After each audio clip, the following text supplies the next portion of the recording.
The National Museum of Funeral History presents The Final Curtain Never Closes. I'm your host, Genevieve Keeney Vasquez, the president and CEO of the museum.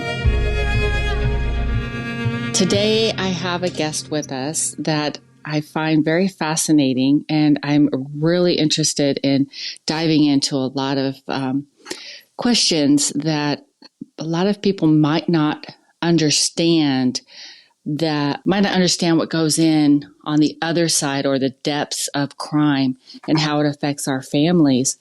Today, I have Rania Mankarious with us, and she is the CEO of Crime Stoppers here in our fine city of Houston. Welcome, Rania. Genevieve, thank you for having me. When Freddie came to me and said, hey, I have a fabulous guest for the show, it's Rania, and she's with Crime Stoppers here in Houston. How would you like to do a podcast with her? And I said, first, I had a moment of pause, because I think it's the same moment of pause that people have when we hear about crimes, is that, how does that fit into the final curtain never closes? And then he finally said, with crime, there's a lot of times murder. With murder comes this wave of loss and grief. I think that is more profound sometimes than a loss that people experience that is expected. There's this pause that comes from understanding that there's so much more grief that comes with the sudden loss associated with a crime. And if you don't mind, I'd like to dive into some of that today to help make people more aware. The news nowadays, I tend to find myself doing a news fast, because you always learn, like in the first 5 minutes of the news, you learn all about the crime that happens in our city. And with that, majority of it is, you're hearing that people pass away, people die because of this crime. And I'd like to learn more about how Crime Stoppers truly helps these families that are affected by the crime. First of all, I thank you, Freddie, for recommending us. Freddie is just a Houston gem, and I've had the privilege of working with him for many years. But it's, what? I appreciate that he recommended us, because people often overlook the impact of the work that we do and what it requires on behalf of our staff and our team, and the impact it has on the city. Crime is one of those things where we just want to compartmentalize it and separate it from our lives. And we really can't, because it affects every nook and cranny of our lifestyle. It's behind the scenes when we decide where we're going to live, where we're going to send our kids to school. It's playing in the background directly. Even sometimes you don't realize it when you're scoping out your kids' friends and choices they're making. And loss is such a huge part of what we do, whether it's the sudden loss of a life. I deal with the trauma of parents calling and saying, my child's gone. We were planning their birthday party and my child's gone, to the loss of parents saying, their innocence has been stripped from them. They will never be the same again. Never be the same again.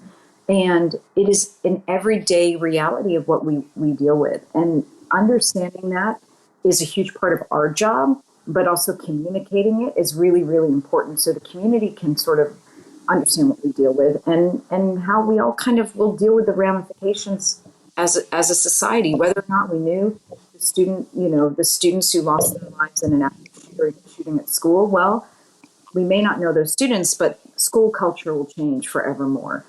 We may not know the child that was inappropriately taken advantage of online, but the impact of that student and the repercussions and ramifications it creates a cycle that we all end up shifting our lives because of. So I appreciate the questions and I appreciate the conversation.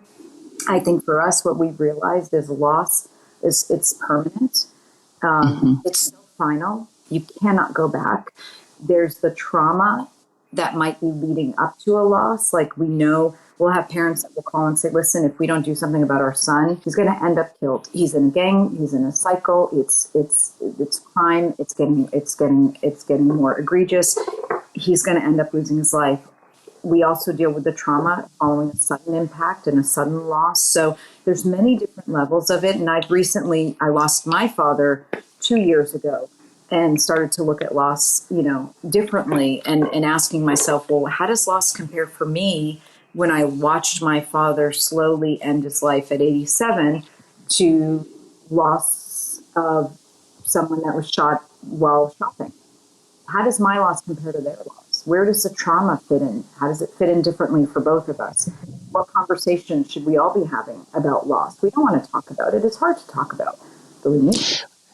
It's hard to talk about because I think a lot of times, one, we don't want to embrace the fact that our loved one has passed away or something terrible has happened to us. But I also think that too, I've had, the unique opportunity to step outside our country and live in another country. And because of that, looking back on the United States when living in Europe, I realized how death denying we are as a society. Yeah. It's a cultural, societal thing that we just kind of fall into.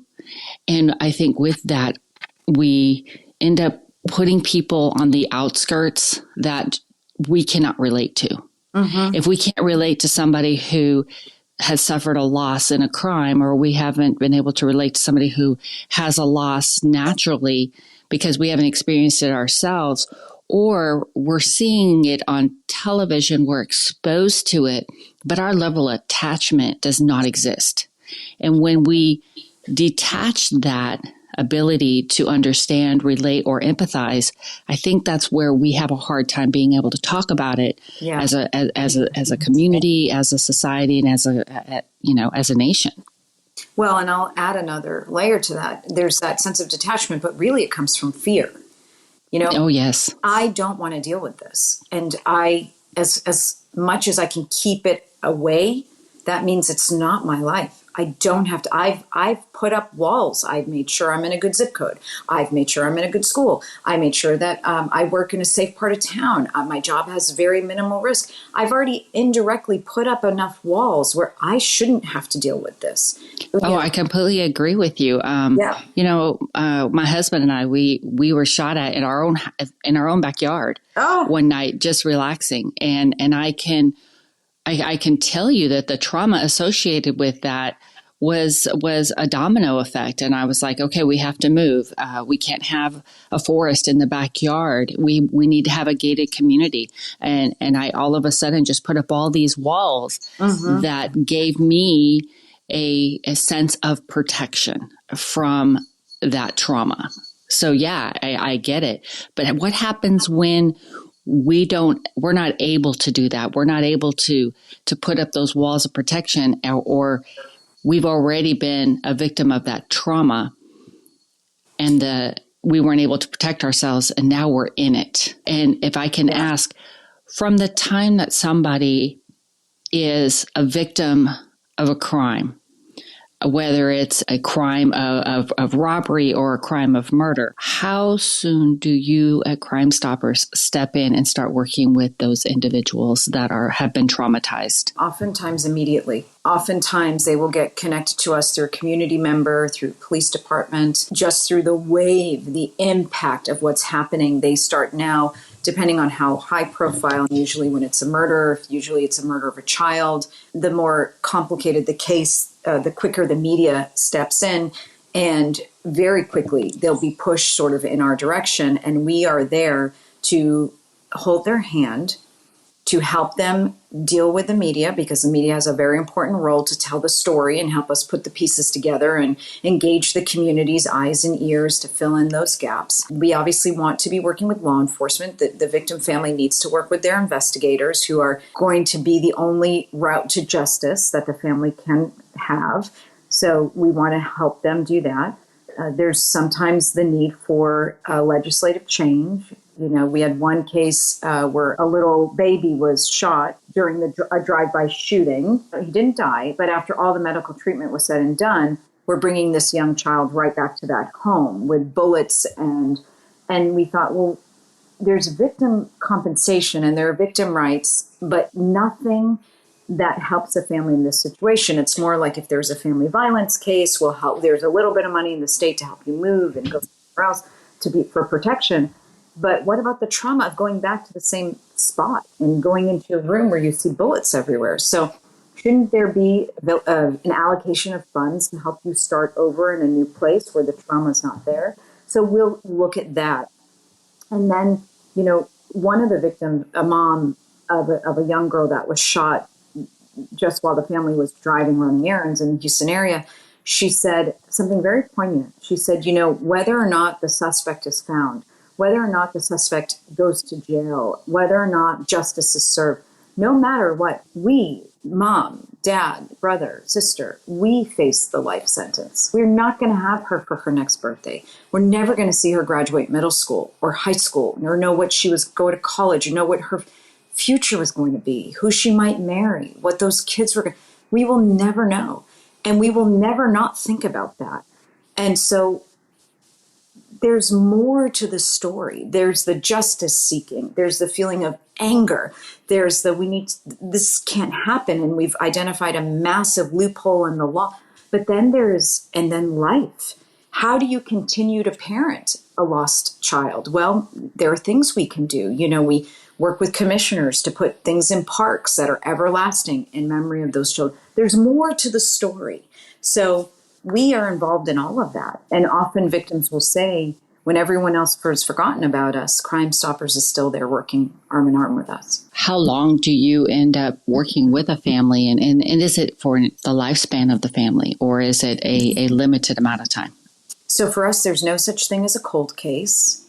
So for us, in terms of the functionality of the case, the justice system, we will always be offering our reward until the case is solved. Until the police department says we're good, this is a closed case, we'll work it in partnership with media and with the community. On the flip side, there's that other arm of dealing with the emotions and the mental health impact. We're not providing mental health services, but we are making sure that unit, that family, that person is in touch with keeping us as a central nucleus for them. Okay, are you still seeing, how is that going? We're going to still work on this legislative change. Oh, the law's been passed, but now somebody's adding another layer to it. The trees that we planted in honor of your children, the benches, we have benches now that will be going up across Commissioner Ramsey's 77 parks in honor of lost loved ones. Let's get you into that. We even have, and we're the first organization to do it, but oftentimes parents will pass while the perpetrator's been arrested, charged, they're now in prison, and the parents will pass, but the perpetrator will be up for parole in maybe another 20 years. Well, we're the first group to ever sit down with the victim family and record their victim impact statement. So even after they pass, that video lives on and on and on and can be shown in hearings in the future when that perpetrator's up for parole. Now, I will say we are a very holistic organization. So on the one hand, while we believe in crime and punishment and justice, and we want to make sure that we are tough on crime because we've got to mitigate it. We are also for fair and just punishment. We want speedy trials. We want fair outcomes, and we want rehabilitation. So it's not our goal to see these people serve like everybody's in prison for life and throw away the key and never look at them again. It is our goal to have a very comprehensive system that looks at all moving parts, including rehabilitation of the offender. I'm talking to you, and I'm quite profound to learn the depth of your guys' interaction with the entire crime itself, but yet you guys are like the people behind the scenes, the people that you're never talked about. I can say for myself that the only time I hear about Crime Stoppers is perhaps when a reward is being offered in trying to help catch the perpetrator or get more information about the crime itself. Then you might hear, Crime Stoppers is offering a reward, but never have I ever heard about the work that you guys actually do and how deep it runs. And I'm truly grateful that I'm able to talk to you about this and hopefully make many more people aware about the importance of your work. Let's hope and pray they never need it. But at the same time, knowing that you guys are there and that you're a wealth of resources, it sounds like. Victims always say, we hope no one ever has to know how much they'll need you. And we hope people will continue to still allow you guys to do the work you're doing because, of course, we are a nonprofit. So we rely on donations and foundations and grants. And so you never think about how thankful we are and the people we serve are for those who take a moment to see the value of our work and say, we want to make sure you're still doing what you're doing. And how long has Crime Stoppers been around? We're going on 44 years. And how long have you been with Crime Stoppers? It will be 20 years soon. Wow. Can you believe it? I can't, I moved from Boston and wasn't sure where I would land here. And I'm an attorney, or, my background, I'm a lawyer with a master's degree in marriage and family therapy. And everyone said, oh, you'll do family law. But I didn't want to do family law because it's hard for me to see families separate. And it's not where I wanted to be. And then they said, well, you'll do estate planning. And I said, okay, I'll do that. But I'm not a good numbers person. I'm not the person you want doing that. And so a friend in New York said, you know what? Nonprofits in Houston are just, they're above everywhere else. And just look in the nonprofit sector. And Crime Stoppers was 2006 looking for a lawyer with marketing experience, which is what I had. How has Crime Stoppers changed in the last 20 years? A lot. So Crime Stoppers originated Crime Stoppers, there are Crime Stoppers throughout the world. There are about 3,500, 3,700 last we checked. And they all operate a tip line. It's an anonymous tip line. It's protected by state statute wherever it's located. And it helps support the police department when they're working felony cases. So we deal with the most egregious cases. Now, the mission of all of these Crime Stoppers is to solve and prevent crime. When I took over, and shortly before I took over, we were starting to really expand that word prevention. The idea was, well, if John Smith murdered somebody and we find him, we've solved the crime because we found John Smith, and we've prevented one because John Smith can't murder the next victim. But we felt like, well, what if prevention is mitigation through education? What if it's going into the schools and saying, now, don't take a pill that you buy online because it could kill you. It could be laced with fentanyl. What if it's going into neighborhoods and talking about like safe running, safe shopping, safe online buying? What if we start doing proactive work? And I'm an academic at heart. I mean, I could still be in school today if it made sense, but we really started to dive into that. And so we're very different from the other organizations, and from our own, we've grown tremendously because our mission remains to solve and prevent crime. And that tip line is where we solve crime. But the prevention, we have a Safe School Institute that's the largest in the world under any Crime Stoppers umbrella. We offer free programming to all school districts in Houston and across the state on 16 different topics, and that's always changing. We have a Safe Community Institute where we're doing the same in the community. We have a podcast, our own podcast, and then we have a research center. We do victim services and a lot of other things. So we've grown so much. We're not anywhere near what we were originally, but it's been a beautiful growth. It's been a natural growth. And we have a great team that's making everything happen.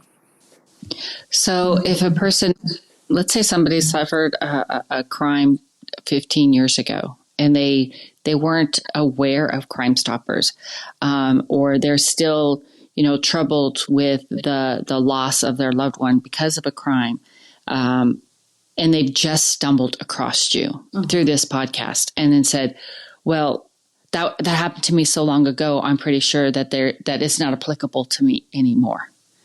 Is that a true statement?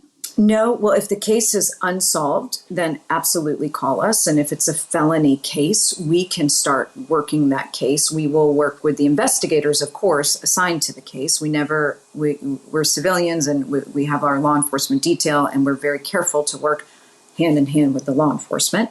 But on the flip side, when you've suffered loss due to crime, it's different than when you've suffered loss due to old age or even disease. Because on one hand, disease, while it is so unfair, it is a very organic, that's life type of issue. Mm-hmm.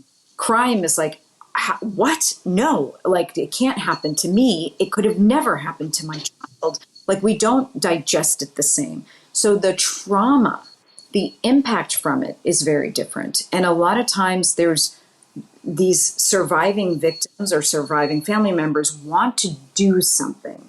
There's this feeling of like revenge. There's this feeling of there's got to be a change. There's this feeling of I cannot let this go.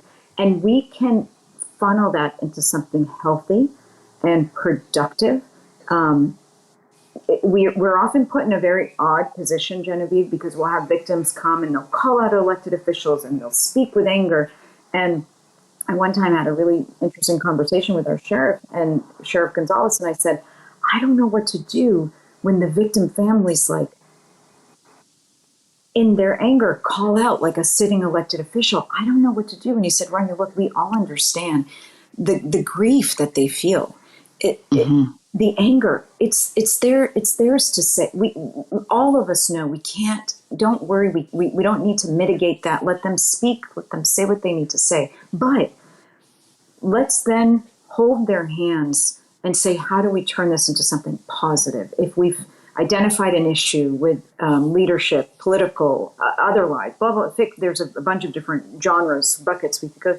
Would you like to work with us together in a positive manner to help make a positive change and have your loved one have a lasting legacy? It's very healing. It's empowering to them, correct? I mean, I've always said, I worked with patients who are dying, and I always sometimes find that educating the family about what to expect is the best thing we can offer at a time. Giving somebody a sense of control or a sense of direction over a situation they have absolutely no control over. Right? I mean, you can't go back and rewind and keep the crime from happening or the debt or the loss from happening. However, you can find a way to try to understand the sequence of events, try to understand the bigger, picture of how things happen in life and how that unfortunate event became part of your life. And okay, now it's there. What can we do with it? How can we make like you said, a positive change to move forward in this, what we call a new normal, right?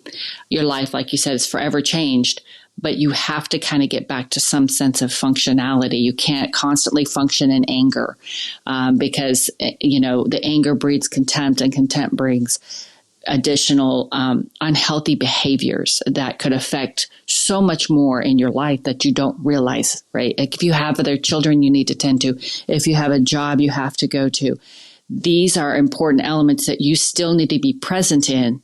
However, you're not going to be able to do that if you can't figure a way to work through what has happened. And it's so wonderful to hear that. It sounds like you guys are the person to kind of hold their hand and say, come on, I'm going to walk with you through this journey.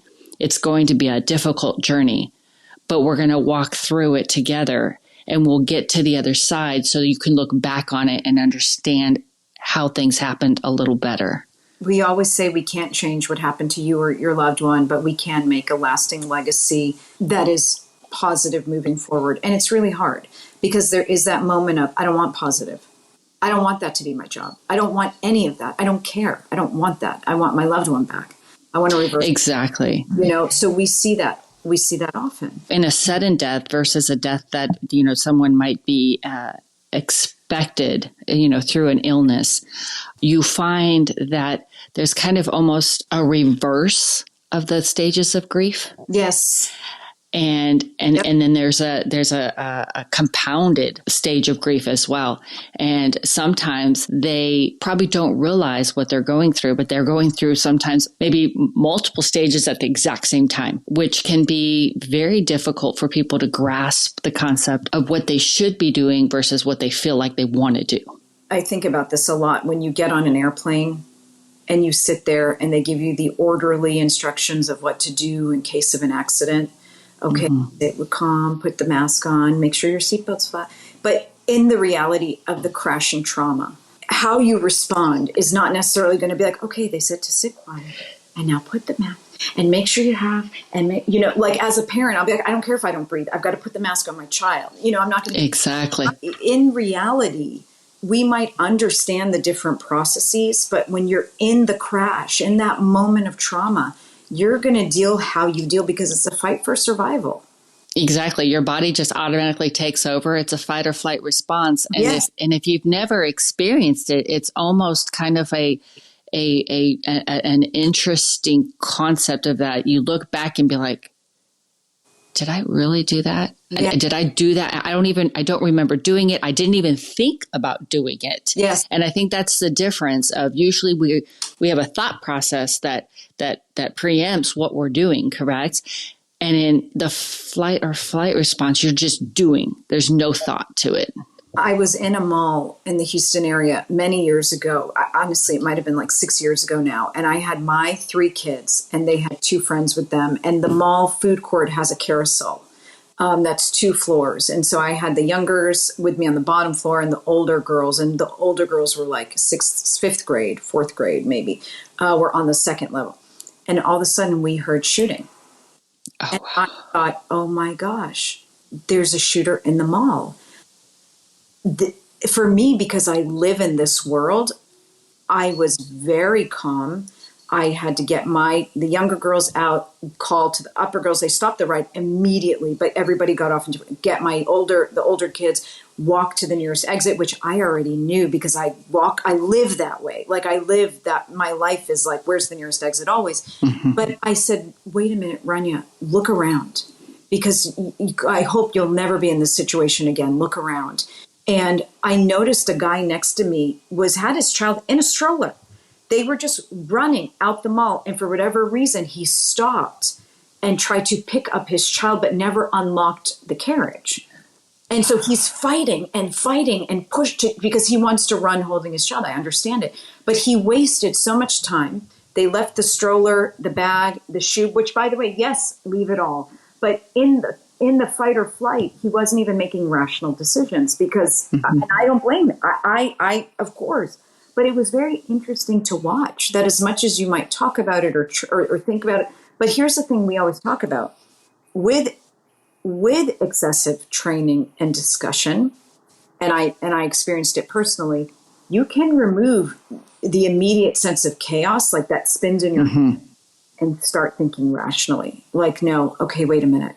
I know that I have this many seconds before I can get out of here calmly. I know where the exit is. I know it's unlocked. I know my route. The sound is far away, like because I've trained myself. So you can do that. And I know that's a little bit off topic, but I was interested. No, I think it's helpful though, because this is a tool that we're providing to listeners, right? Is that yes, we always hope that we never experience a crime or any type of ill will towards our family, our loved ones, and our livelihood.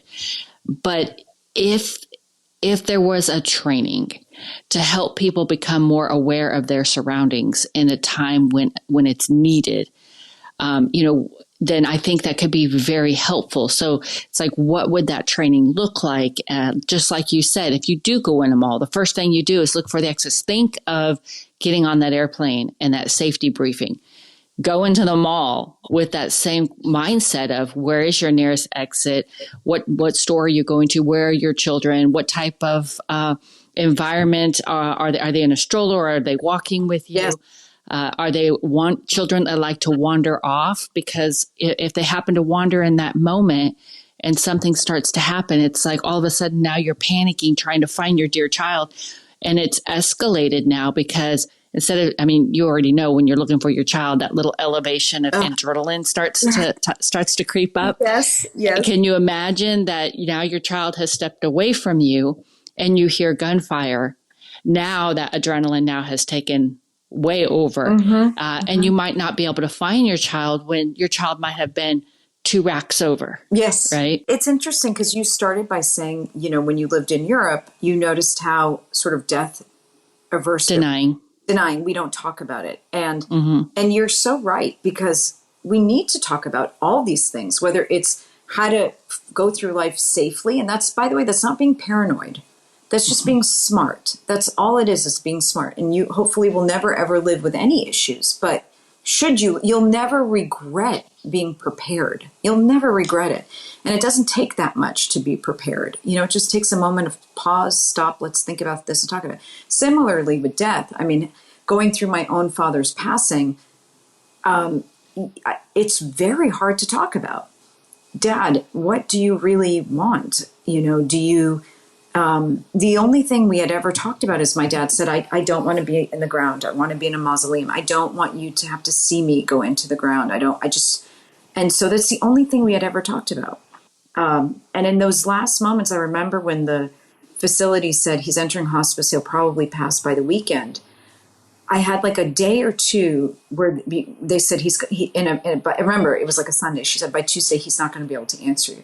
So Sunday night, Monday, I said, ask him the questions you want. And I couldn't bring myself to do it because I also didn't want him to know we were there. I didn't want him to know we were in that moment.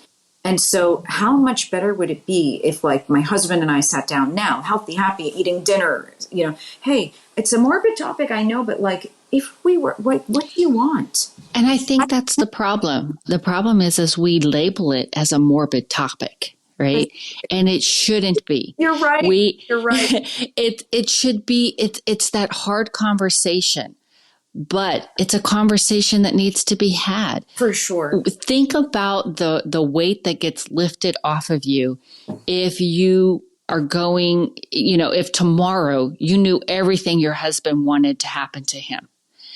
It's not that you should fear the loss of your husband. You should fear not knowing what he wanted, not knowing what was important to him as an individual at his time of life. Like your father said, it was important to him that he didn't want you guys to see him going into the ground. And I always find it very profound at how people are very expressive of what's important to them. When if you really think about it, it's more about what's important to you guys in that moment, right? Because he was so worried about you seeing him going into the ground. But if you take it one step further, he's not here to have that effect upon him any longer.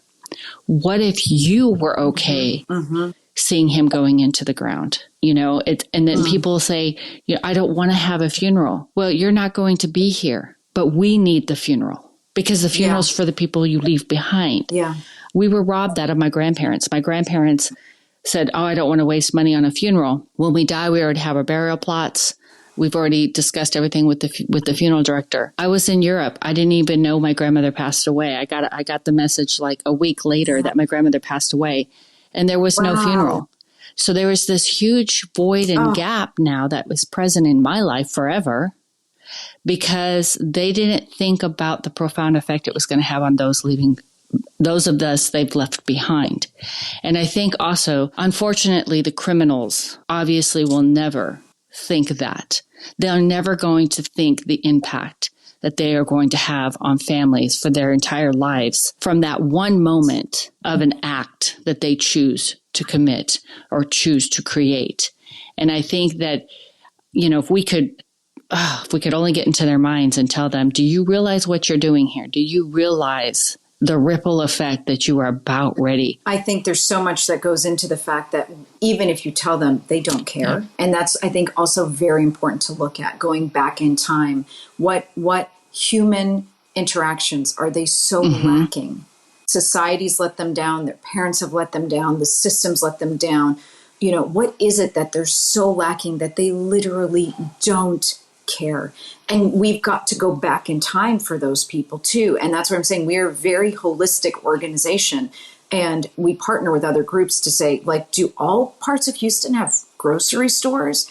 There are food deserts in Houston where you can't even get groceries. Do all parts of Houston, all the schools, the Title I schools, all the different, is there after school care? Or are you just dismissed and go, good luck? There's a whole big picture we have to look at. And honestly, when somebody's committed a felony crime, which is where we focus, yes, you have to be tough in that moment because you've got to have some deterrent. They're not wired to have the deterrent. Society has to step in. And we're so thankful Crime Stoppers gets to play a role in that. And we hope to continue doing that. And we appreciate conversations like this. that expand our message and put our organization in front of new audiences. And I think, I mean, we could go talking on forever about this stuff. I mean, it's just, there's so many different segments to Crime Stoppers that I wish that we could uncover. And I understand that there's a lot of stuff that you guys do within the communities. If I have not been affected by a crime, but I want to do some preparation, where can I go? Where can I start seeking information to be prepared, to start putting stuff in my toolbox to make me a more wiser citizen, a more aware citizen, or perhaps just being that citizen in our neighborhood that I can help others who have experienced this? So everything we do is free, and I encourage people to go to crime-stoppers.org and look at our resource pages. And then I also encourage people to think about crime a different way. Crime is no longer just a robbery, a murder, a rape, an arson, a bank robbery. With the internet and smartphones and online technology, our children are being victimized daily. And so that is a huge area of focus for us. And even if you live in a beautiful home with a white picket fence and 2 dogs and affluent as can be, it doesn't matter what sort of adjectives describe your family. Every one of our children is at risk of facing some horrible public safety issue online. And so we do a tremendous amount of work in that space. We're in over 4,000 schools, all free, talking to children about how to be safe online, to mitigate victimization, or even becoming a bully and not knowing it, whatever it might be. So there's so many layers to what we do. Well, and what you do is so very important, especially here in our city of Houston. And I am so grateful for all of the work that you guys do. If you have been a victim of crime, whether it's a virtual crime, a personal crime, or you've lost somebody, I really hope that you take advantage of the amazing resources that Crime Stoppers has to offer. And Rania, I want to say thank you so much from the bottom of my heart. I really wish we could talk forever on this. No, I appreciate it, Genevieve. This was so interesting. It was a new angle for us. We don't get to talk about this part a lot, and I really enjoyed it. Thank you for hopefully we can maybe do a follow-up show, because like I said, there's a lot still left to be said. And I think that some of our listeners could hopefully benefit from a follow-up show. Would love that. Thanks. Thank you for joining me today on this podcast. And I hope that you will share this episode with family and friends. We look forward to any feedback you have to offer by giving us a review on Apple or Spotify. And always remember, any day above ground is a good one.